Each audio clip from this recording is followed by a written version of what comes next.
Bienvenue sur DMG TV, les histoires mystiques. Si tu es nouveau sur la chaîne, n'oublie pas de t'abonner, de laisser un commentaire, de liker et de partager. Tu veux raconter une histoire? Il y a un numéro à l'écran sur le plus 237 655 81 90 17. Envoie ton histoire et on va jouer ici sur YouTube, sur Facebook et sur TikTok. On poste plusieurs histoires tous les jours sur YouTube. La chaîne c'est DMG TV. Et on a une deuxième chaîne YouTube où on poste tous les 15 heures une histoire exclusive. La chaîne c'est DMG TV, histoire mystique exclusive. Donc n'oubliez pas de vous abonner aussi de ce côté-là. Allez faire un tour là-bas aussi. Les directs sont sur TikTok le mercredi et les vendredis à 20h00 heure du Cameroun. Ceux qui veulent monter en direct, nous raconter leur histoire, c'est sur TikTok.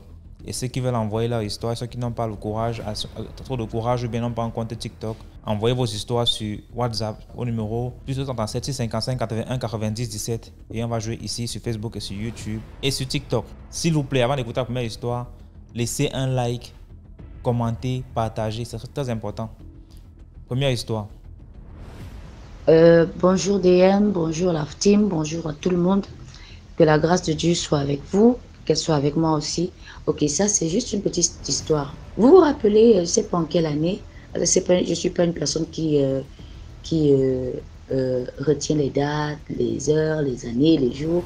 Non, non, je ne suis pas ce genre de personne.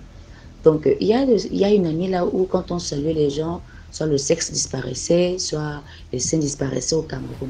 Je pense qu'à cette époque, je faisais soit la classe de 5e et je rentrais du CES de Makepe à... On habitait à Bonamou, ça dit.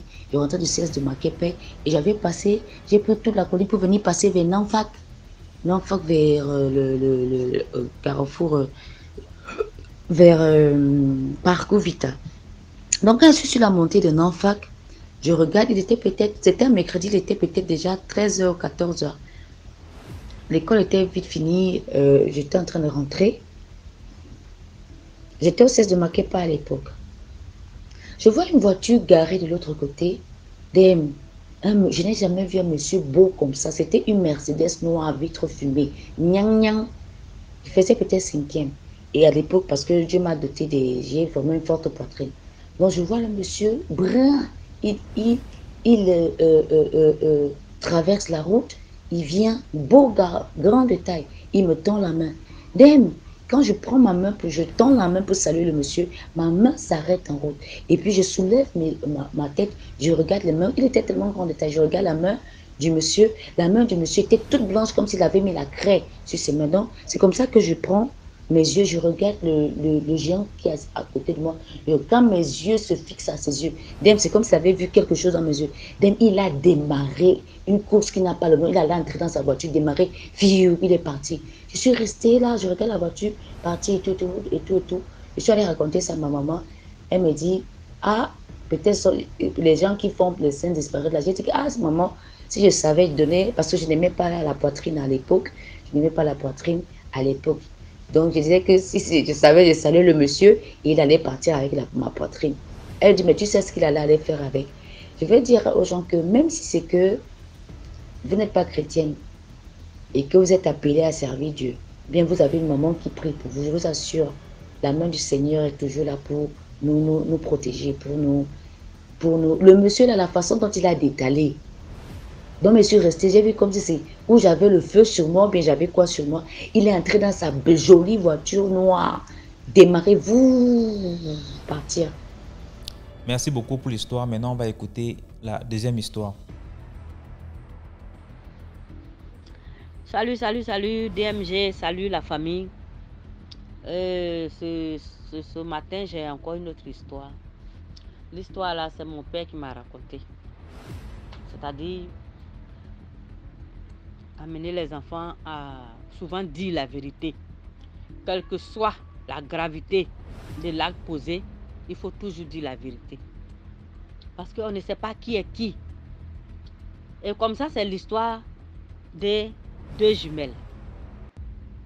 C'est une maman qui avait des jumelles au village.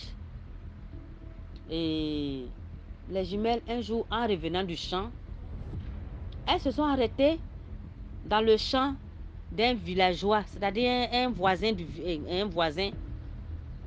pour couper le maïs. Sans la permission de ce dernier. Elles se sont arrêtées, elles ont coupé le maïs, elles ont mangé le maïs sans faire savoir à leur maman qu'elles ont coupé le maïs dans le champ du voisin. Et quand le voisin a constaté que on a coupé du maïs dans son champ, donc il a cherché à savoir quels sont ceux qui sont allés dans son champ pour couper le maïs. Et ceux qui avaient aperçu les jumelles en train de couper le maïs ont dit au monsieur, on a vu les jumelles de telle maman en train de couper le maïs chez toi. Donc le monsieur est allé vers la mère pour dire, ah, tes enfants sont allés dans mon champ pour aller couper le maïs sans ma permission. Et que dorénavant, avant d'aller dans mon champ, qu'ils me demandent la permission. Ce sont mes enfants, je ne vais pas leur refuser, mais néanmoins qu'ils demandent mon avis d'abord. La maman dit non, non, non, non, non, elle, ses enfants ne font pas ça. Que ces enfants ne vont jamais ils ne prennent pas ce qui ne leur appartient pas. Que ce n'est pas mes enfants. Le monsieur dit non, que tes enfants ont été vus par des gens. Et les gens qui les ont vus en train de couper le maïs. Les enfants, les filles aussi sont, les jumelles aussi sont, non, hein, elles n'ont pas coupé de maïs, hein. Non, hein, ce n'est pas eux.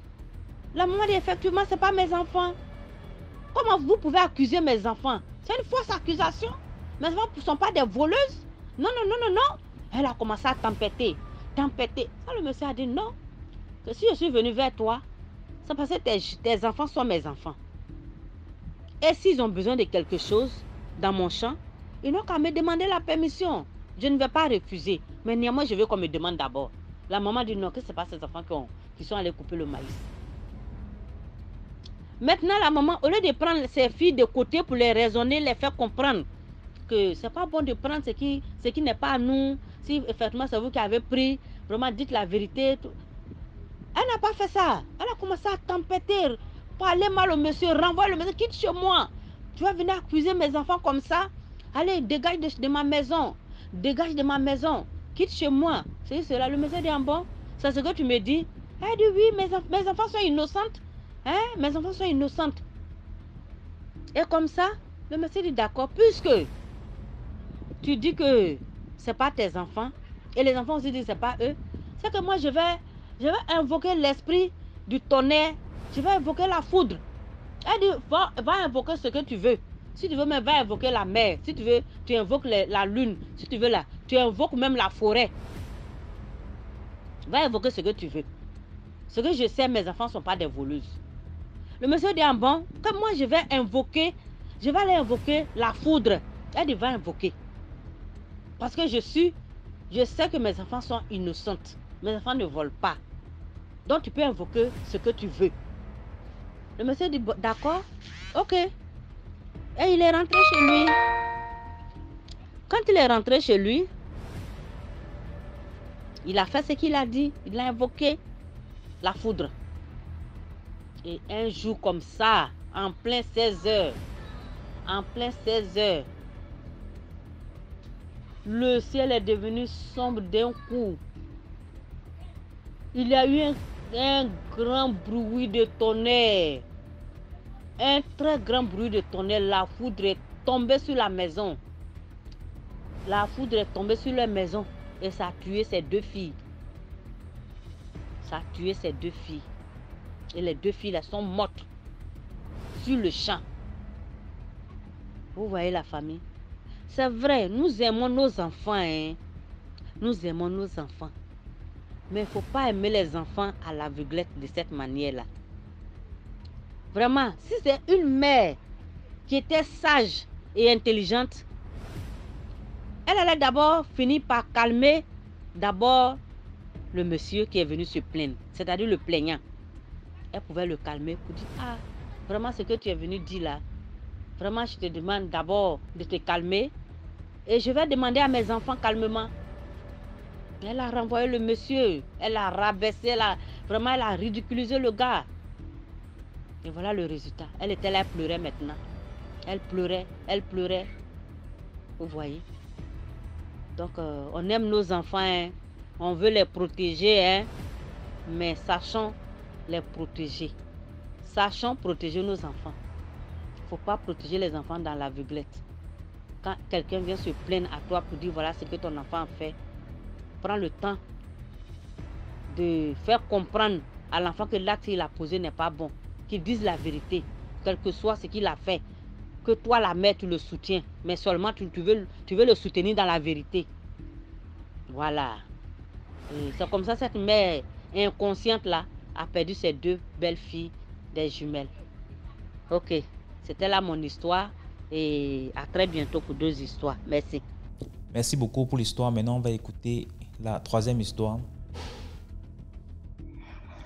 Bonjour la famille, bonjour les hommes forts, les femmes fortes, les femmes averties. Salut DMG.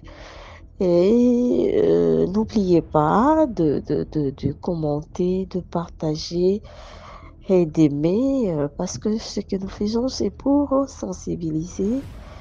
Et oui, bien voilà. Je vous raconte cette histoire à partir de la RDC dans la ville de Kinshasa. Bon, bien sûr, la RDC, le Congo, mon pays. L'histoire que je vais vous raconter aujourd'hui, c'est quelque chose que j'ai vécu, moi personnellement, toujours dans le domaine de maisons de location, des histoires mystiques effrayantes. Et je veux la partager avec vous. Et bien, voilà. Il s'agit d'une maison, je devais trouver une maison. Je suis allée et on m'a présenté la maison. C'était très beau, la parcelle, la construction des dons. C'était vraiment super. Et c'est comme ça que je commençais à vivre dans cette maison. C'était bien, c'était vraiment bien.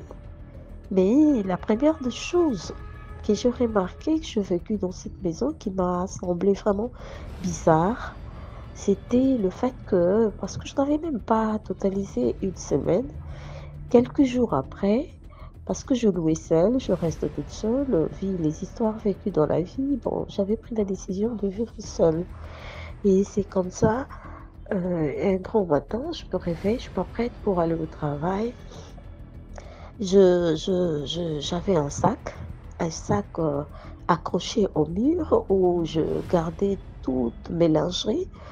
Et c'est comme ça que lorsque je voulus prendre, permettez le caleçon, mes lingeries là-bas pour mettre, après le bain, je remarque, je sors le premier caleçon, je trouve troué devant. Je sors le deuxième, le troisième jour, je jette le tout par terre et je remarquais tout était troué. Et par observation, quand je bien regardé, j'ai constaté que c'était la morsure des rongeurs. Et avec ça, je commençais à me poser la question, comment expliquer tout le caleçon? Et en plus de cela, le sac était accroché au mur. Comment a-t-il pu entrer dans ce sac? Et il a trié, il n'a choisi que des caleçons, il a laissé des soutiens. Et c'était vraiment, ça me dépassait. Je me suis posé vraiment des questions. Je suis restée longtemps là, sur les lits assises pour chercher un peu, trouver un peu la réponse à ça, vraiment. Et bon, et puis, ce qui était étonnant, c'était qu'il a bouffé presque tous les caleçons. Il ne m'a laissé qu'un seul. Et comme pour dire que non, bon, comme j'ai trouvé les autres, tu y es obligé de porter ce qui est resté. Alors moi, j'ai résolu de ne pas le prendre. Je me suis débrouillée autrement et bien voilà, je suis partie au travail. Mais la question revenait, je m'inquiétais, je me demandais, Seigneur, je ne sais pas comprendre ce que je trouvais là dans la maison, quoi. Et malgré ça, malgré mes questions, bon, je laissais faire, je laissais passer et tout, c'était comme ça. Un moment après, c'est comme j'avais dit, j'avais retouché la maison, j'avais arrangé, j'avais trouvé des trous et tout. Mais je constate qu'il y a encore un trou au niveau de la fenêtre, les tamis que nous mettons à la fenêtre, là, il y avait un trou. Enfin, c'est ce que j'avais vu avant. Et quelques jours après, je vois, excusez-moi, je vois un rongeur énorme qui avait un peu la taille d'un chat, mais c'était un rongeur. Et Excusez-moi, je suis un peu enrhumée. Et ces rongeurs-là est entré par ces trous. C'est un trou qu'il a fait tout seul. Il l'a façonné à sa taille, quoiqu'il était énorme. Et ces rongeurs, moi j'étais assis au salon, je le regarde comme ça, les filles le regardent. DMG, des gros yeux rouges, il était fixe. Et quand il entre comme ça, il était fixe comme ça. Et c'était terrifiant, j'avais peur. Il est entré par le tuyau de rideau, il est descendu par le rideau et puis il a disparu dans la maison. Je ne le sentais plus, même sa marche. Alors, bon, j'essayais de soulever quelques histoires dans la maison, avec la peur aussi, et je laissais faire. Le deuxième jour, c'était la même chose. Le troisième jour, et je me suis dit non, je dois observer. Vu que j'avais vécu d'autres histoires un peu en rapport avec les rongeurs, j'ai dit non, maintenant je veux observer. DMG, ce que j'avais remarqué, c'était que ces rongeurs entraient à une heure précise, une heure qu'il avait arrêté lui-même. Il n'entrait dans ma maison qu'à 23h45. Quand je vous dis 23h45, il entrait à cette heure-là. Et quand il entre là, c'est terrifiant. Même le premier jour où il est entré, je suis allée au travail le matin, je dormis. Le matin, je suis allée au travail. À mon retour, j'ai encore fait réparer. J'ai bouché ces trous-là pour qu'il n'entre pas. Mais je ne sais pas à quelle heure il avait encore refait le trou en question plutôt, toujours à ce même endroit. J'ai commencé à trouver suspect. Vu la situation de lingerie, et c'est que la souris, oui, cet animal faisait, et j'ai commencé à avoir peur là. Hein. En fait, donc, pas vraiment peur, mais bon, et la prise de conscience, quoi. J'ai eu une prise de conscience un peu, bon, je dis, donc, voilà, ça devient un peu compliqué là. Et surtout qu'il entrait à la même heure, il avait une heure fixée à lui et il entrait toujours dans ma maison. Je n'arrivais pas, je ne les retrouvais pas. Quand une fois entré dans la maison, il s'est dissimulé, je le cherchais, je ne le trouvais plus. Et je ne le sentais même pas. Et ce qui était étonnant, quand il entre dans la maison, à part ce qu'il avait fait avec mes lingeries, il ne prenait pas autre chose. Il ne détruisait pas autre chose dans la maison. Et bon, j'ai continué plutôt mon observation pour voir où va-t-il en venir. Alors c'était comme ça, tous les jours il entrait, tous les jours il entrait. Finalement, je pris la décision de mettre les appâts et me débarrasser de lui. DMG, je pris comme d'habitude le biscuit, les gâteaux. J'ai mis le produit, le poison, j'ai mis des appâts partout. Et il n'en mangeait pas. Curieusement, il n'en mangeait pas. Parce que je tenais vraiment à me débarrasser de lui. Là, finalement, j'ai échangé avec un ami et je lui ai dit, voilà la situation, je suis en train de vivre dans ma maison et tout et tout et tout. Il m'a dit, bon, s'il ne mange pas les autres là, tu peux trouver la viande parce que un rongeur de cette taille-là, peut-être qu'il néglige les biscuits, les gâteaux, il voudra un peu la viande. Et bien voilà, il m'a amené d'autres produits aussi que je devrais mettre dans la maison pour l'attraper. Mais chaque fois que je mettais, c'était un autre produit, était sous forme de la colle. La colle, mais il passait de côté. Je peux mettre aux endroits stratégiques le côté par lequel il entrait là. Je mets, mais il passait de travers et ça me dépassait. Il passait de l'autre côté, et, bon, il évitait. Un jour, je cuisinais la viande. Je pris quelques morceaux de viande, j'ai mis du poison et j'ai essayé de déposer les appâts et aux endroits stratégiques. Et bien voilà, une quantité qui était restée est restée dans la casserole.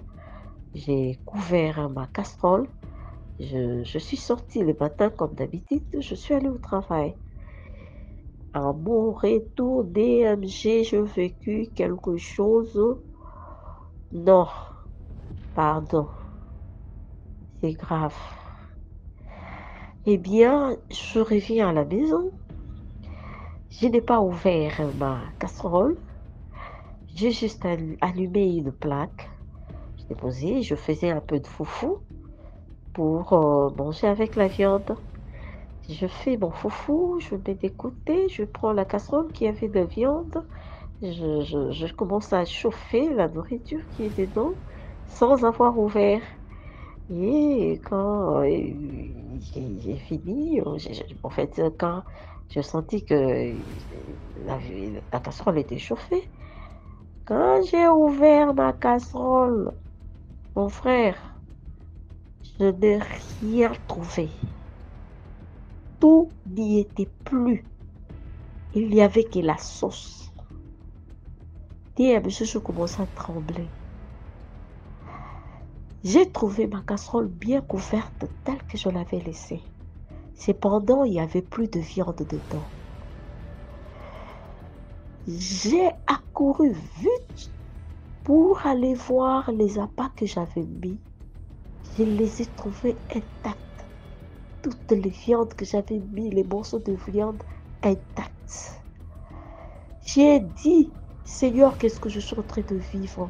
Parce que c'était sous forme d'un langage. Ces rongeurs voulaient me donner un message pour me dire qu'il les sache que ce n'est pas un animal normal, puisque je tentais de l'empoisonner par ses appâts. Alors lui, il va m'éprouver en mangeant ce qui était resté dans la casserole bien couverte. Il a voulu me présenter sa puissance et de quoi il était capable. C'est alors que, en ces moments, c'est le révolte qui est né en moi. J'ai dit, ça là, c'est sérieux. Je dois m'élever dans la prière. C'est un défi qu'il m'a lancé. Maintenant, je vais en finir avec lui.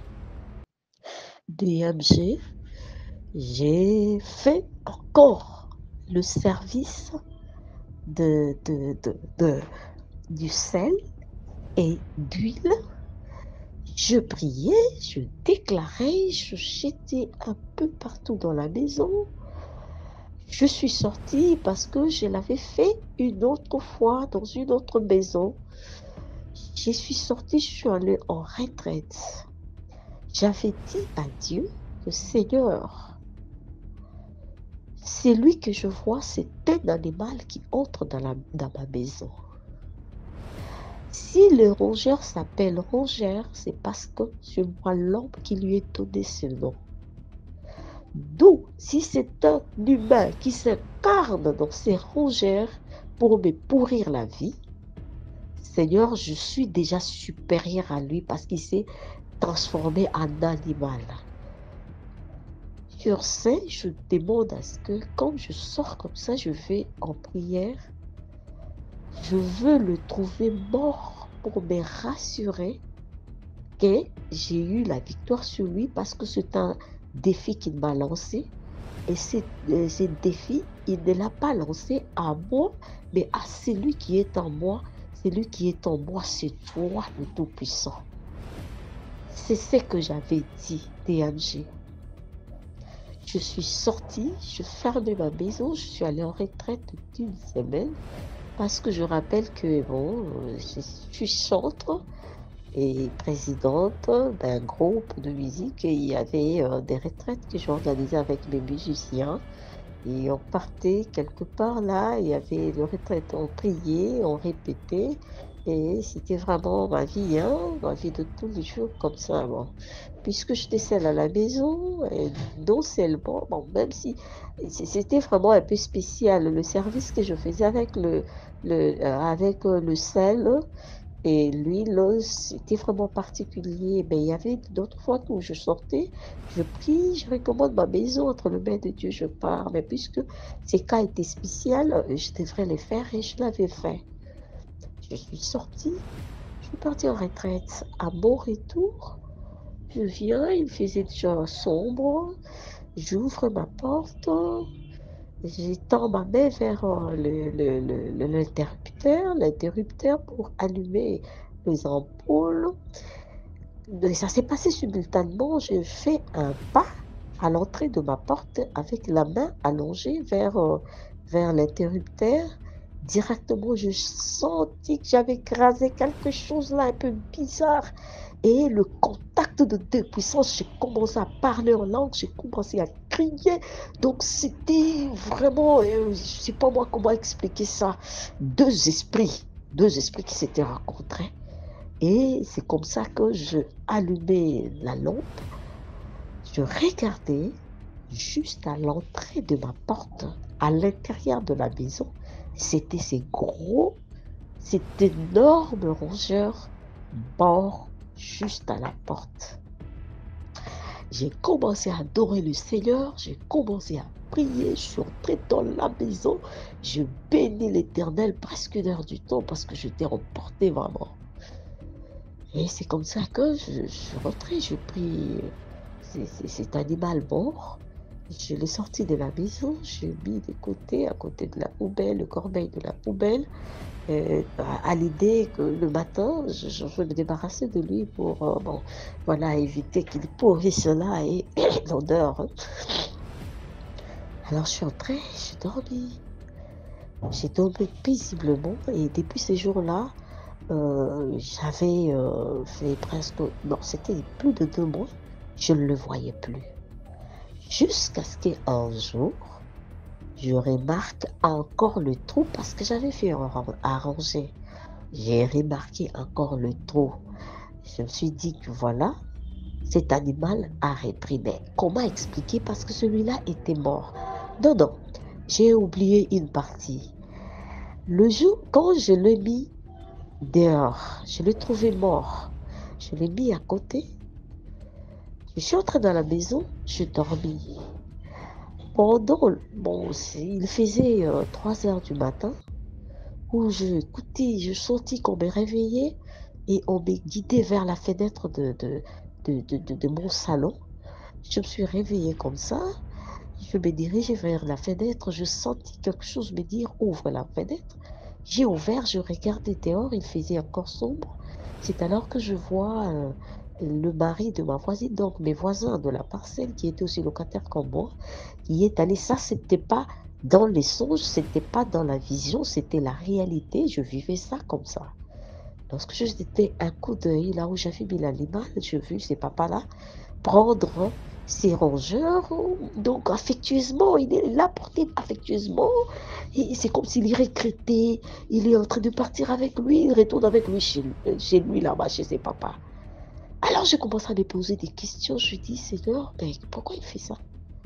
Bon, je me suis dit, bon, peut-être que parce que c'était un animal mort, et peut-être qu'il évite qu'il pourrisse là, il préfère le garder quelque part pour ensuite le jeter le matin et tout. Bon, voilà. Je suis rentrée dans ma chambre, j'ai continué le sommeil, et les jours ont continué. Je ne voyais plus le rongeur rentrer dans ma famille, et plutôt dans ma maison. Je fais réparer le trou qu'il avait fait, et la vie a continué normalement. J'ai 2 mois après, je revois le trou, toujours au même endroit, la même forme, le même modèle de ce trou-là. J'ai dit, waouh, alors il est là ou c'est un autre? Je commence à observer. Mais quand j'ai constaté cela, directement, j'ai pris la résolution de refaire le service d'huile et de sel de mer. Cette fois-là, je ne suis pas partie en retraite, je l'ai fait, j'étais un peu par-ci, par-là, partout dans la maison et je voulais observer. Le premier jour est passé, après le service que j'avais fait, le premier jour, le deuxième, le troisième, vers 19h. 19h, l'animal entre. Je sens le mouvement. Je regardais la télé. Et c'était quoi le mouvement? Je vis quelque chose sauter dessus. Donc, il venait de tuyaux de mes rideaux dans la maison, il saute, il va par-ci par-là sur les autres tuyaux, et puis dans le salon, et l'animal, je te dis, c'était comme un oiseau, hein. Il s'est déplacé en sautant. Quand il saute de là, le salon était un peu vaste, mais il sautait, il arrive de l'autre côté, c'était comme ça, et l'animal n'en avait plus la capacité, la possibilité, je ne sais pas ce qui lui est arrivé, de descendre. Il n'arrivait plus à descendre au sol dans le salon comme d'habitude. Alors, quelque chose qui est passé au-dessus de moi, je regardais, c'était le même rongeur, la même taille. Et il me regardait avec ses gros yeux, leurs yeux rouges. Ah non, DMG, c'était terrifiant. Mais je signale en passant que je suis vraiment une fille très courageuse. Quoique, c'était terrifiant, mais de nature, je suis comme ça. Lorsque je suis décidée d'en finir avec quelque chose, et j'y tiens, et j'y parviens. Et ce jour-là, j'avais dit, quand je l'ai vu, j'ai dit, waouh. Et j'ai commencé à lui parler comme, comme si je parlais à une personne. Parce que j'étais convaincue cette fois-là que c'était vraiment un humain incarné dans l'animal. Et je le regardais, il me regardait, on s'est fixé des yeux. Je lui ai dit, toi là, je n'ai pas peur de toi. Je n'ai pas peur de toi. Je sais que tu y es un humain. Tu es venu me tenter. Sache que cette maison m'appartient, à qui que tu sois, parce que je ne te connais pas, je ne vois que l'animal. Mais sache que qui que tu sois, que ce soit le bailleur ou qui que ce soit, sache que cette maison m'appartient. Tu n'as pas le droit d'entrer, d'éclipser dans ma maison sans ma permission, puisque je ne t'ai jamais donné la permission d'entrer dans cette maison. Alors aujourd'hui, je vais en finir avec toi, je vais te tuer. On va voir. Parce que c'est ma maison. Je paye cette maison et elle m'appartient. Hein? DMG. Non. Non. J'ai pris courage. J'ai bouché le trou qu'il avait pour qu'il ne sorte plus parce que je t'ai décidé de l'anéantir, d'en finir avec lui. J'ai fermé mes fenêtres, toutes les fenêtres, je fermais la porte, on est resté avec lui. Pendant ces moments, il avait très peur. Cette fois-là, il s'est déplacé en désordre, il ne savait plus comment sortir. Je lui dis, tu vois, tu n'arrives plus à descendre ici. Descends, entre dans mes fauteuils comme tu en avais l'habitude. Entre dans ma chambre comme tu en avais l'habitude. Tu vois là, aujourd'hui tu vas mourir. Et je parlais comme ça. Jusqu'à ce que, quand il fouillait, il s'est introduit dans un trou où il ne pouvait plus sortir. Il me regardait avec des yeux. Ah, DMG, non, c'était terrible. Donc, tu sens comme quelqu'un qui est vraiment en danger, qui te regarde, qui te supplie avec des yeux, mais qui n'arrive pas à parler. C'était comme ça, j'ai dit, tu vois, tu es coincé là-bas dans le trou. Là, c'est le piège, tu restes là, je te tue. Parce que quand il s'est déplacé, j'ai lancé des objets, il y a certains objets qui le touchaient, et puis c'était comme ça. Subitement, je vois la femme de mon voisin qui avait pris le premier rongeur mort venir et comme elle commence à toquer à la fenêtre. Madame, ouvrez, madame. Oh, j'ai ouvert. Oh, tu parles toi-même là-bas. Je comprends pas, tu es en train de parler seul et tout. Moi, je dis non, j'ai affaire à un rongeur qui entre chez moi. Je m'étais déjà débarrassée du premier et je vois, pendant que j'expliquais à la dame, parce qu'elle m'avait appelé, je n'avais plus le regard fixé sur celui qui était coincé, l'animal qui était coincé dans le trou et le trou de la fenêtre. Alors, quand je tourne le regard pour répondre à cette femme, je lui parle, je reviens pour en finir avec lui et l'animal avait déjà disparu. Je ne l'ai pas retrouvé. Et à moi, je dis, Seigneur, comme on nous a toujours dit, il y avait notre maman qui nous racontait des histoires, elle nous disait qu'il y a de ces gens, tu vois, les sorciers qui s'incarnent dans des animaux, même si tu n'arrives pas à éliminer cet animal, à le tuer, mais si tu lances un objet sur lui et que cet objet l'atteint, tu as déjà fait un pas dans son corps comme ça, humain, il va tomber malade. À défaut, il y a même certains qui meurent parce que l'objet qu'on lui avait lancé l'avait touché. J'ai dit, au moins, je t'ai lancé des objets, ça t'a touché, je voulais vraiment te tuer comme l'autre, mais celle-là m'a empêché, elle est venue me distraire. Et voilà. Et puis, je finis par comprendre que c'était ces couples-là, le mari et la femme. La puissance de l'homme, je l'avais déjà anéantie, et cette fois-là, c'était la femme. Puisqu'elle s'était sentie en danger, c'est alors qu'elle était venue pour me distraire afin de se sauver, lui qui était incarné dans l'animal. Et c'était comme ça, DMG. Les choses n'allaient pas vraiment bien pour moi. Subitement, ça a changé. C'était lors du confinement. Et on ne travaillait pas cette période-là. En fait, il n'y avait pas vraiment du boulot en soi comme ça. Et c'est comme ça que... Non, le confinement, c'était la période avant le confinement. Avant le confinement. Et quand cette scène est passée, j'ai commencé à constater chez la voisine là, parce que c'était elle qui était un peu haut placée financièrement. Dans la parcelle, il avait de moyens et les choses avaient changé. Ils ont commencé à souffrir. Ils n'avaient rien. Ils ont même trouvé du mal à se payer le loyer jusqu'à ce qu'on les a fait sortir de là parce qu'ils étaient incapables de le faire. Pendant que le fleur fleurissait chez moi, chez eux là-bas, et c'était très compliqué. Et c'est comme ça que je me suis débarrassée de ces gens-là. Désormais, parce qu'on s'est parlé bien, mais après cet incident, son mari ne me fixait plus de regard, la femme non plus. C'est comme ça j'avais tiré victoire sur eux à partir de cet incident. Leçon morale. Mes frères, mes sœurs, soyons toujours vigilants. Le monde est mauvais. Vraiment, le monde est mauvais. Soyons souples et vigilants. Ne négligeons rien. Ne négligeons rien. Une simple fourmi peut t'apporter la mort dans ta maison.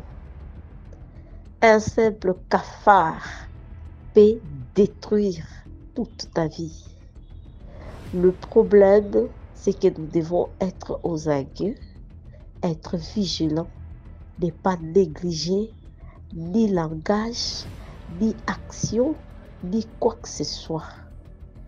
Le monde sorcellérique, le monde du ténèbre a évolué. Ce n'est plus seulement ton père, ta mère, ton frère, ta tante, ton oncle qui peut te bouffer et détruire ta vie. Mais même ton voisin peut être l'auteur de ton malheur. Soyons vigilants. C'est juste ça. C'est ce que je veux dire. C'est ce que j'aimerais donner comme leçon morale. Maîtrise ta maison. Possède ta maison. Tu dois posséder ton territoire parce qu'il t'appartient. Comment le posséder? C'est par la vie de prière. Et c'est avec ça que je conclue. C'est avec ça que je vais atterrir. Et je vous dis au revoir et merci de m'avoir suivi. Bye. Merci beaucoup pour l'histoire. Maintenant, on va écouter la 4e histoire. Bonjour à tous. Bonjour DMG. Vraiment, merci pour tout ce que tu fais pour nous. En tout cas, moi, je suis de la Côte d'Ivoire. J'ai découvert ton émission. Je peux dire que maintenant, je suis dans la 2e année. Au départ, j'écoutais, j'avais un peu peur. Parce que tout ce que les gens racontaient là, moi, je pensais que ça n'existait que dans les films, les films nigériens. Ici, on aime le dire, mais apparemment, c'est ce qui se passe dans la vie qu'on fait dans les films nigériens. Vraiment, merci pour tout. Et puis, que les gens s'abonnent et puis que les gens like et puis ils mettent le j'aime, qu'ils like en tout cas, qu'ils partagent massivement pour toucher d'autres personnes pour qu'ils voient que oui, le dehors est mauvais. Bon, aujourd'hui, moi, je monte pour t'expliquer un fait qui m'est arrivé depuis, je peux dire, octobre, novembre 2023. Mais c'est aujourd'hui que je peux dire que j'ai eu vraiment, j'ai réalisé que c'était vrai et puis j'ai décidé d'en parler. Que les gens aussi fassent attention à eux. Bon, je suis une mère célibataire, je vis avec mon fils de 6 ans maintenant et ma fille de 23 ans. Et ma fille, comme elle a fini le BTS, surtout on est en quête de travail maintenant. Donc, à tout moment, on peut l'appeler. C'est comme ça que oui, je suis allée à une agence et puis j'ai pris une nounou, une jeune fille aussi, juste pour accompagner mon fils à l'école, aller le chercher et puis voilà. Rester à la maison au cas où, si je ne suis pas là, bien, ma fille n'est pas là, au moins il y a quelqu'un à la maison pour l'enfant. Donc voilà que la petite est venue, elle est venue dans le mois de septembre 2023. Elle a fini le mois de septembre. Arrivé au mois de octobre, un jour, moi, je suis partie en voyage à l'ouest, à Mans, à l'ouest de la Côte d'Ivoire. Et ma fille m'appelle, elle me dit, maman, ton médicament tête bleue là, pour les brûlures, les teignes et autres là, c'est où? Il dit, c'est là-bas où il met les pommades là. Qu'il y a quoi? Elle dit non, bon, je vais appeler la nounou Kadi et puis je vais appeler ma fille Dali. Et que non, qu'il y a Kadi qui est blessée. Elle a été brûlée. Et mais elle a été brûlée, comment elle faisait quoi, puis elle a été brûlée. Elle dit bon, pas brûler le feu, mais elle a dormi quand elle s'est réveillée là. Et la fille, il faut le dire, elle est brune, elle est claire. Comme si une petite mais elle est claire. Qu'elle a été brûlée comme si on a versé l'eau chaude sur sa cuisse, alors que la veille, elle n'avait pas ça. Donc, nous, on s'est dit que peut-être c'est le scolopendre qui l'a piqué. Il dit, bon, c'est le scolopendre qui l'a piqué, mais la pommade là, comme je rentre aujourd'hui, on va voir. C'est comme ça que moi, je suis rentrée, puis, bon, je suis arrivée tard, et puis à 20h, 21h. Donc, j'ai demandé à la petite de me montrer la plaie. Elle m'a montré une partie, mais elle ne m'a pas tout montré. Donc, quand j'ai vu, elle dit, aïe. Et ça, c'est piqué de scolopendre. Et puis, il lui a dit, mais quand même, le médicament. Et puis, il y avait un autre médicament pour les brûlures d'eau, pour les brûlures de feu. Je lui ai donné, elle a mis. Le lendemain, matin, je lui ai demandé de venir me montrer si la plaie avait cicatrisé un peu. Quand elle est venue, elle m'a montré maintenant toute la partie de la brûlure. Quand j'ai vu, j'ai dit, mais attends, qu'est-ce qui t'a brûlé comme ça? Jusqu'entre ses jambes, derrière sa cuisse, tout ça là devant. Il dit, mais c'est quoi ça là? Elle me dit que, ah maman, je ne sais pas, il a dormi que je me suis réveillée là. C'est là que j'ai vu. Il dit, mais le feu t'a pas brûlé? Elle dit non. Il dit, ah, mais ça, c'est pas piqué de scolopendre. C'est vrai que nous, on était des enfants, il y avait des scolopendres qui nous piquaient, mais c'était pas comme ça. Donc, j'appelle une de mes voisines pour lui montrer. Elle me dit qu'elle-même, elle a vu, mais elle aussi, elle a pensé que c'était piqué de scolopendre. Elle dit, ah, il faut mettre le médicament là. Si ça ne va pas, comme aujourd'hui, nous sommes dimanche. Si ça ne va pas, on va partir à l'hôpital. C'est comme ça que le lendemain, quand on s'est réveillé, ça avait séché. La plaie avait séché. Donc, je me suis dit que bon, c'est que le médicament est en train de faire effet. Là, c'était le deuxième jour de mon arrivée. Le troisième jour de mon arrivée de voyage, c'était le mardi. Parce que moi, j'étais en congé. J'avais pris mon congé en il était à la maison. Le mardi, on se réveille. Je vois qu'elle est en train de chercher, fouiller partout dans la maison, chez les voisins, dans la cour. Je lui demande, mais Kadi, tu cherches quoi? Elle me dit, maman, je ne retrouve pas mes chaussures, mes tapettes de maison. Les tapettes là, c'est toi-même, les chaussures là, c'est toi-même. Chaque nuit, tu ramasses, tu tapes le sable et puis tu fais entrer. Tu as mis ça dedans. Elle dit oui, que hier nuit, avant d'aller dormir, j'ai ramassé les chaussures de tout le monde. J'ai mis ça à l'intérieur, mais matin là, je vais me lever pour aller Je vais sortir pour aller balayer. Je ne retrouve pas mes chaussures. Donc, il lui dit, c'est que tu ne cherches pas bien. Nous, on allait l'aider à chercher la chaussure. On n'a pas trouvé la chaussure. Donc, il lui dit, bon, prends les chaussures de ma fille, tu vas porter pour faire ton travail. Et puis après, on va voir.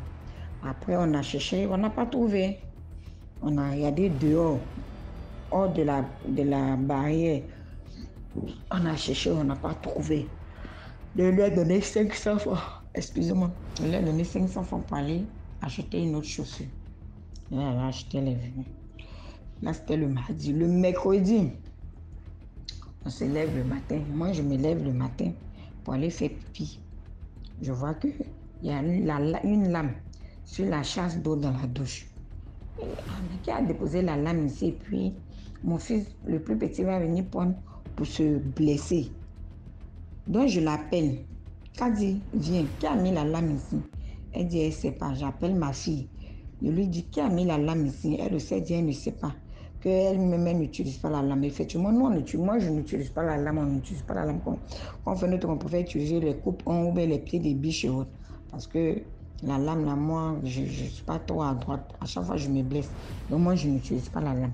Donc, je demande à la nounou, elle dit, tu es sûre que la lame, là, c'est pas toi qui as déposé ici. Elle dit, maman, c'est pas moi. Moi, je n'ai pas de lame, je n'ai pas de lame. Donc, je prends la lame, je mets dans le WC, je chasse l'eau. Je dis, d'accord.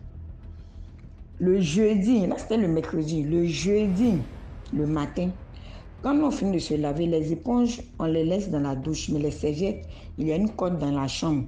On sèche là-bas. On a fini, on a la nuit du mercredi, hein, du jeudi au moins, on allait se coucher.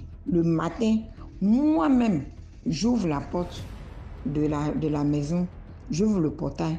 Je trouve la serviette et l'éponge de la nounou là étalée devant le portail comme si on avait lavé et puis on a mis à sécher par terre. Donc je dis mais celle-là, mais elle a quel problème? Et puis elle vient mettre son éponge et puis sa serviette au sol comme ça. Donc je l'appelle. Quand elle dit viens ici, elle vient. Il dit mais ton éponge et puis ta serviette font quoi par terre ici comme ça? Elle me dit maman c'est pas moi que mon éponge c'est dans la douche là-bas pour tout le monde. La serviette aussi j'ai mis dans la chambre là-bas. Il dit mais donc ça fait quoi par terre ici? Hein? Après ça tiquait dans ma tête. Il dit ah mais ça c'est qu'elle a fait ça. La petite là, ces affaires-là, vraiment, moi, ça commence à être bizarre. Donc, je vais appeler la même voisine que j'avais appelée pour la brûlure. Elle vient. Je dis, ah, maman, regarde un peu ce qui se passe, que voilà. Elle dit, mais tu es sûre, elle est sûre que ce n'est pas elle-même qui a mis ça ici. La petite dit non, jusqu'elle-même, elle a commencé à pleurer. Je dis, bon, c'est pas grave, il faut ramasser, tu vas laver, et puis tu vas mettre sur la corde les sons. On a laissé. Donc, elle-même, elle avait commencé à avoir peur. Je lui ai dit que non, il ne faut pas appeler tes parents. Tu as compris? Elle dit non, qu'elle a peur parce que peut-être, avec tout ce qui lui arrive là, on va dire qu'elle est sorcière. Elle dit non, moi, je ne peux pas dire que tu es sorcière parce que si au moins ça se passait derrière moi, mais moi-même, je suis à la maison. Et puis, ça se passe, je vois. Mais il faut laisser, il ne faut pas appeler ta maman d'abord. Hein? Attends un peu. Si je vois que ça continue, là, on va appeler ta maman. Elle a compris, mais la petite, c'était plus ça. Elle était triste, elle passait son temps à se cacher pour pleurer. Donc, c'est pas la fille même qui vient, mais ah, maman, elle a qu'à dire qu'en train de pleurer, elle dit, oh, il faut laisser ça, il n'y a rien. Donc, mes voisines lui demandent, est-ce qu'elle n'a pas mari de nuit, est-ce qu'elle n'a pas un génie, un esprit qui la fatigue. Elle dit non, que bon, elle ne connaît pas, elle ne sait pas. Le jeudi, on se lève. Tous ses habits, il lui a d'aller laver ses habits, tous ses habits étaient déchirés, comme si elle s'était bagarrée. Et puis ils ont déchiré ses habits. Je lui dis, DMG, tous ses habits, sauf ce qui était dans ses bagages, mais tous ses vêtements sales là, étaient déchirés. Donc, moi j'ai vu, je lui demande qu'il aille. Mais pourquoi tes vêtements sont déchirés comme ça? Elle me dit qu'elle ne sait pas, mais depuis la semaine passée là, à chaque fois qu'elle porte un vêtement, qu'elle enlève, elle dépose au sang. Après qu'elle va se lever là, c'est déchiré. Tous ses habits sont comme ça, tous ses habits sales sont déchirés. Mais comme aujourd'hui, elle lui a dit de laver ses habits là, c'est là qu'elle a fait sortir, mais elle constate que même ce qu'elle a porté la veille là aussi, c'est déchiré. J'ai dit, aïe, et puis un truc comme ça, puis tu ne me dis pas.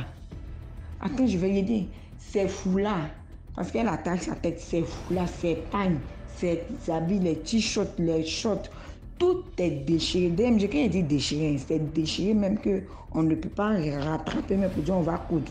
Déchiré comme ça, c'était bagarré avec quelqu'un, non. Et puis ils ont déchiré ses habits. Donc il dit que non, là maintenant ça devient inquiétant. Il faut que on voit qu'est-ce qui ne va pas.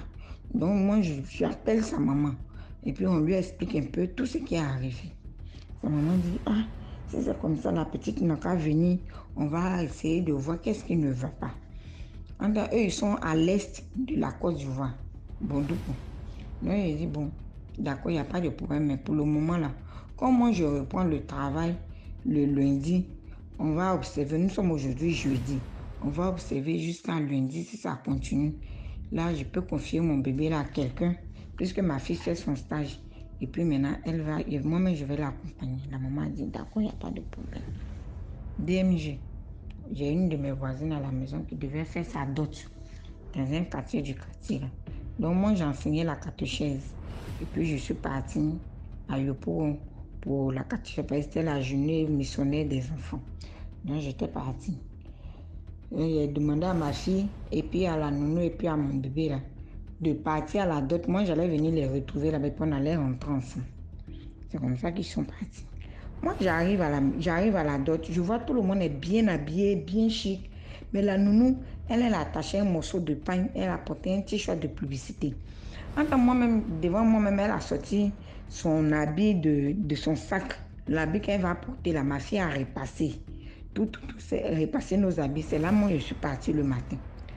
Donc j'arrive et dis, mais Kadi, ce que tu fais là, moi je n'aime pas ça. Ça, les gens vont penser que oui, tu es chez moi là, je te maltraite. Tout le monde est bien habillé. Toi, tu viens là, comment tu es habillé, on dirait truc. C'est quoi ça? Si tu ne voulais pas venir là, il fallait rester à la maison. Elle dit, non maman, habit qu'il est sorti. Et puis, grande soeur a repassé là. Il a fini de me laver, je vais aller porter là. Mon habit là aussi est déchiré. Ma fille a dit, maman, c'est pas moi-même j'ai vu. L'habit que moi-même, si c'était elle-même qui avait repassé, elle a dit que peut-être en repassant là, elle a déchiré. C'est moi j'ai repassé. Et puis j'ai mis avec nos habits. Quand elle a fini de se laver, elle allait porter son habit là. Tout est déchiré. Qui dit, aïe. D'accord, quand on va arriver à la maison, je vais voir. On finit de faire la fête. DMG, on rentre à la maison, il est 19h.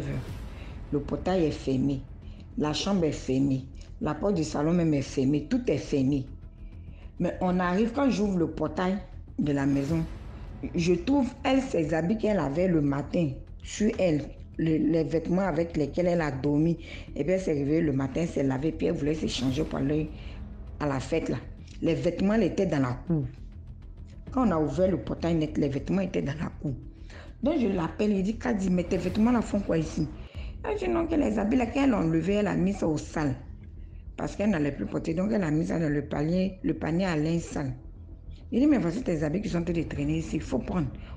Elle prend les vêtements là, c'est déchiré. Et moi, j'ai commencé à avoir peur.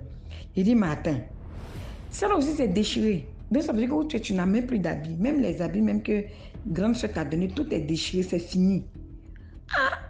En tout cas, l'esprit qui est derrière toi là, c'est puissant. Mais il ne peut rien contre moi. Si c'est à cause de moi qu'il est en train de faire tout ça là, il ne peut rien. Parce que moi ici là, je dors avec Dieu. Jésus dort ici. Et quand j'ai pris ma maison là, je lui ai confié ma maison. Je lui ai dit qu'il habite avec moi. Donc peut-être que ton esprit là veut me faire quelque chose et puis il n'arrive pas à faire. Donc il fait tout pour que je puisse te chasser. Je ne sais pas, je ne comprends pas.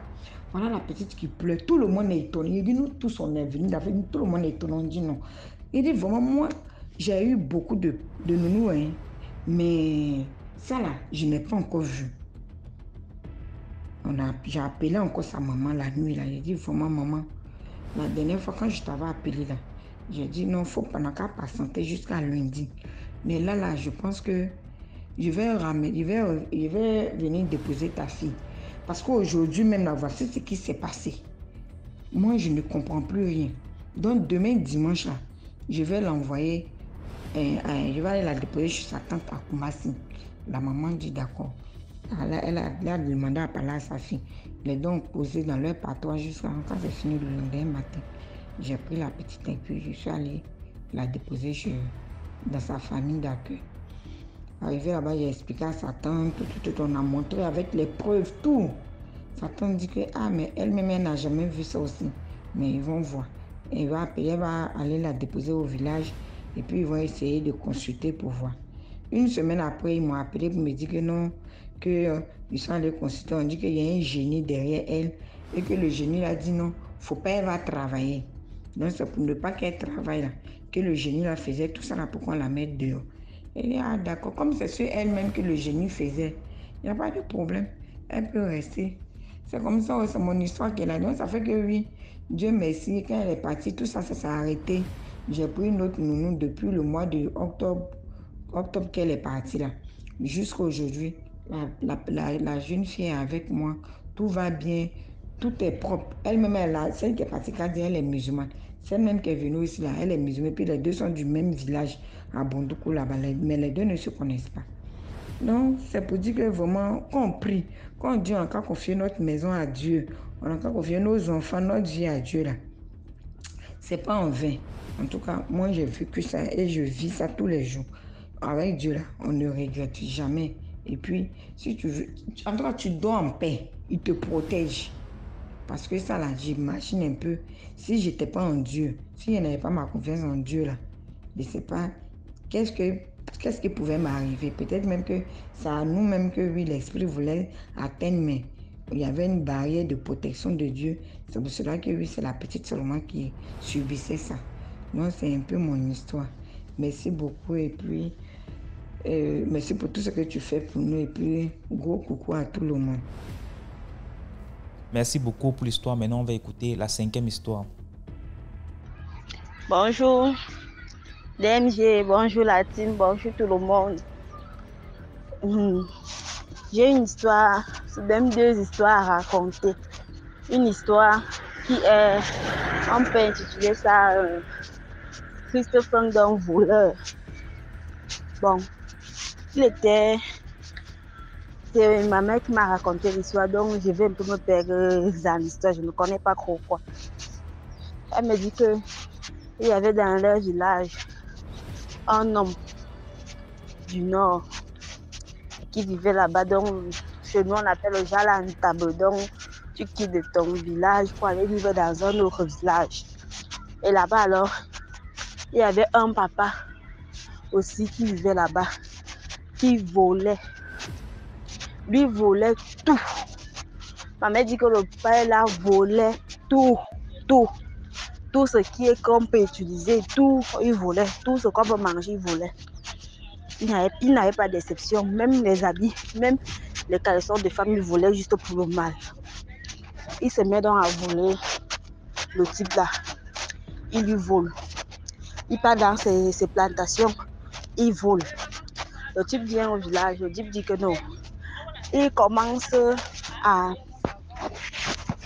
annoncer, ça a commencé à dire dans tout le village que la personne qui lui vole arrête. Que la personne qui lui vole arrête. Déjà fait ça, le type lui volait comme ça, ma mère me dit, ça me fait même 2 ans, hein, le type lui volait. Un jour, il est donc rentré chez lui, au nord. Quand il est revenu, le type est encore parti. Le type est encore allé voler dans sa plantation. Il a dit, ok, comme tu m'as volé, il n'y a pas de problème. Parce que j'ai trop parlé dans le village aussi. Personne ne veut écouter. Comme tu m'as donc volé, il n'y a pas de problème. Mais moi, je me dis que c'est pas toi. Parce que depuis que je parle, tu dis que c'est pas toi qui as pris. Tu ne connais rien. Donc, ce que je vais faire, je me dis que c'est pas toi. Il a lancé la souris dans le pantalon du type là. Donc, quand il porte le pantalon, il sent comment la souris marche dans son pantalon. Il sent comment la souris marche dans son pantalon. Donc, quand il n'a pas le pantalon, il est à l'aise. Mais dès qu'il met le pantalon, la souris commence à... Même si c'est le Bermuda qu'il a mis, la souris commence à marcher.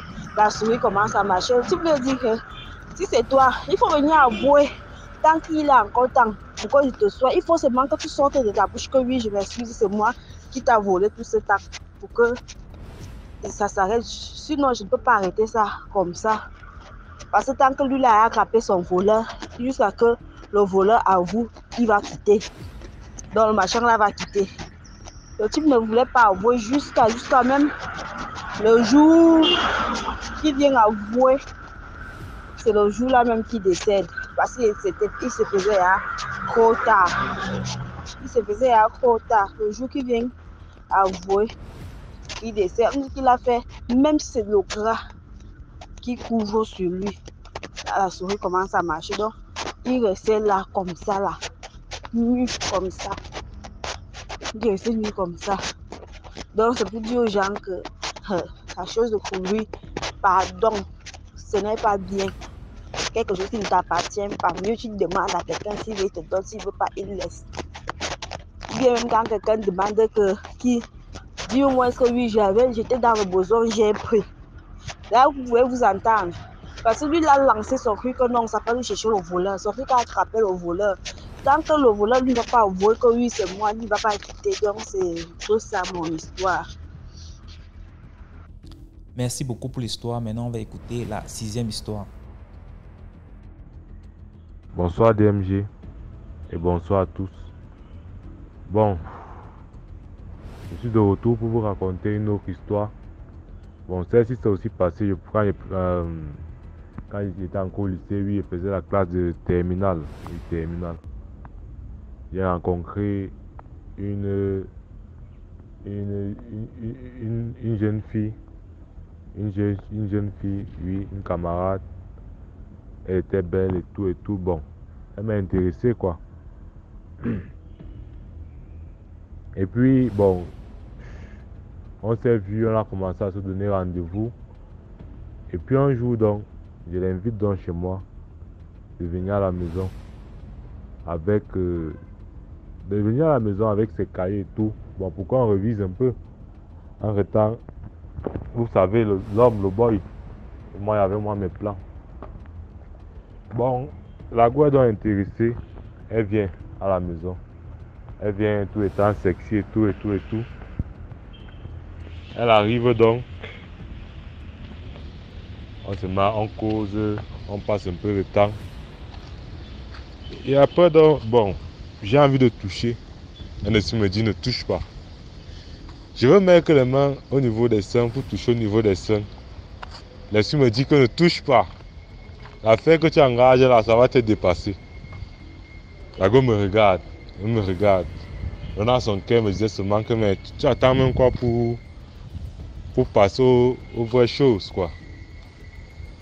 Bon, finalement, j'ai désisté et puis, bon, on s'est séparés, elle est rentrée chez elle. Après donc, un jour alors, bon, on était toujours en contact. Je faisais les rêves où la fille venait dans mes rêves. Elle venait me faire les bises et tout. Bon, moi, je n'ai pas trouvé ça normal. Je me suis dit que, sûrement, ce n'est qu'un rêve. Et bon, bref, ce n'est qu'un rêve, quoi. Et sûrement, comme peut-être que j'ai un peu de sentiments pour la fille, donc c'est normal. Un jour alors, j'étais en train de causer avec une camarade, bon, une amie, quoi. La fille nous a vus, on était en train de causer. Bizarrement, elle n'a rien fait. Bizarrement, elle n'a rien dit. Elle est restée, elle, tranquille. Après donc, je rentre chez moi. Je commence je m'endors et puis je fais un rêve. Je ne sais pas si on va encore appeler ce genre de choses les rêves ou les songes. La fille vient, elle commence à me menacer. Elle commence à m'insulter dans les rêves. Oh machin, oh ceci, cela, oh. Je dis que c'est quelle histoire ça? Je me relève, je me réveille encore, je dis que non. Ce n'est qu'un rêve. Le jour qui suivait, je revois la fille. Elle revient dans mes rêves. Là maintenant on bagarre. Et qui est? On se met à bagarrer. Je vous jure DMG. La fille m'a mordu dans le rêve. Je ne peux jamais oublier ça. Au niveau, vers ma main gauche, elle m'a mordu DMG. Je me suis réveillé. Ma main a commencé à gonfler. Un craie vert est sorti au niveau de ma main. J'ai tout le craie là jusqu'aujourd'hui. Mais j'ai dit que ben, comment quelqu'un peut te mordre dans les rêves? Et comment quelqu'un peut te mordre dans les rêves et puis boum. Et puis c'est réel. Ça c'est pas possible ça. J'étais dépassé. Entre-temps alors, bon, tout panique. J'ai commencé à paniquer. J'ai commencé les prières et tout et tout. Entre-temps, je ne voulais pas aussi exposer la fille. Je suis resté moi tranquille. Je faisais mes prières et tout. Et je suis allé prendre un peu de l'eau bénite. Parce qu'il y a une amie qui m'avait donné de l'eau bénite pour bénir. On constate quelque chose, c'est que, parce que j'étais chez ma tante, je restais chez ma tante avec ma cousine. On était chambres séparées. Au salon, on suit les bruits, comment les chats pleurent et tout et tout et tout. Mais on dit que qu'est-ce qui se passe? Le lendemain matin, ma soeur, ma cousine me montre un chat. Elle me dit, qu'est-ce qui a mangé le chat? C'est comme ça. Donc le chaton a été mangé. C'était les morsures d'un être humain. Les morsures d'un être humain. Ma soeur me dit, qu'est-ce qui a mangé le chat? C'est comme ça. Ah, moi tout panique. Je ne voulais pas aussi lui dire que non. J'ai amené une fille à la maison comme ça. J'étais obligé de lui dire que non. C'est peut-être que la souris me dit que la souris mange les chats. Jusqu'à on voyait bien les morsures. On voyait bien les dents d'un être humain. DMG. Mais, et si c'est que moi je disais alors que je connaissais quelque chose dedans, on devait seulement dire que qu'est-ce que j'ai encore amené à la maison comme ça. Je suis resté tranquille. J'étais dépassé. Prière sur prière, prière sur prière, prière sur prière. Après, parce qu'à chaque fois que je partais, que je devais aller à l'école, non. Je remarquais toujours que il y avait les corbeaux, les oiseaux là qu'on travaille avec beaucoup là. Donc il y avait les corbeaux au niveau de l'arbre. Toujours sur la toiture. Ouais, DMG. J'étais vraiment tout panique. Je paniquais vraiment. Bon. Tout est-tu. Bon, je devais prendre un document chez la fille. Et puis, elle m'a appelé, elle m'a dit que bon, viens prendre le document. Le document dont tu as besoin. Je suis parti vers la fille. On a commencé à discuter. Et puis, bon, on s'est un peu rapproché. Sa bouche s'est rapprochée au niveau de ma bouche DMG. Je vous le jure. Je vous le jure. L'odeur que j'ai sentie de là, c'était une odeur de pourriture. Une odeur de quelqu'un qui mangeait les rats, les souris. Mais quand c'est la mauvaise haleine, tu sais que c'est la mauvaise haleine. Mais là, ce n'était plus la mauvaise haleine. C'était autre chose. Bon, pour ne pas me faire remarquer, je ferme d'abord ma respiration. Je ferme ma respiration, après je décale un peu. Après je m'éloigne de la fille. Ah Seigneur. Depuis le jour là, bon, j'ai coupé tout contact avec la fille. Et puis bon, après le bac, chacun a pris sa route. Ouais, vraiment c'est grave, c'est grave. Donc je me suis dit, peut-être que la fille a été initiée parce que j'ai remarqué qu'à chaque fois qu'un enfant naissait chez eux, il partait toujours, elle voyageait toujours. Même si on était en plein examen, en pleine composition, elle voyageait toujours. Donc je me dis que c'est ce qu'elle partait faire parce que là, sa présence était nécessaire pour aller sûrement initier l'enfant à ces choses-là. Ah, donc c'est grave. La fille là m'a vraiment fait paniquer. Parce qu'à chaque fois que quand je demandais aux voisins, parce que les voisins m'appelaient toujours, il y a une maman qui m'appelait toujours, elle me disait toujours que il y a une fille qui vient toujours là, elle vient toujours guetter là, dès que elle me voit, elle fuit. Dès qu'elle a commencé à me décrire la fille, exactement c'était elle. Parce qu'elle me disait qu'elle venait souvent avec sa petite soeur. Donc dès qu'elle voit la maman, elle fuit. Donc Dès que elle m'a décrit dans la fille, et puis c'était exactement, elle correspondait exactement à cette fille-là. Nice, il y a eu chaud, hein. L'année, il y a eu chaud. Même je vous jure. Bref, j'espère que ça va vous sensibiliser. J'espère que ça va sensibiliser un bon monde. Que vraiment, quand ton esprit ne veut pas quelque chose, ne force pas. Ne force pas. Et surtout, il faut beaucoup prier parce que en priant comme ça, Dieu peut vous donner le sens de discernement. Et beaucoup suivre votre instinct.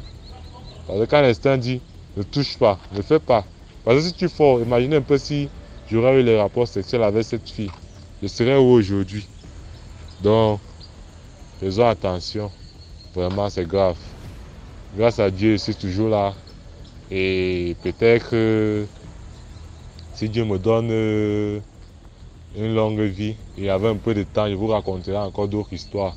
Sinon, likez et partagez. Bonne soirée. Merci. Merci pour l'histoire. Voilà, c'était tout pour aujourd'hui. J'espère que vous avez aimé. Laissez vos commentaires. Si par exemple vous avez un commentaire à donner à l'histoire numéro 2 par exemple, vous pouvez écrire H1, voilà ce que je pense, et ainsi de suite. Sachez que tous ceux qui envoient les histoires ici viennent après lire les commentaires. Donc c'est important de dire ce que vous pensez. Si vous avez un message en particulier pour un intervenant. Voilà, donc on se prend demain à 12h00 sur YouTube, sur la chaîne DMG TV. Ciao.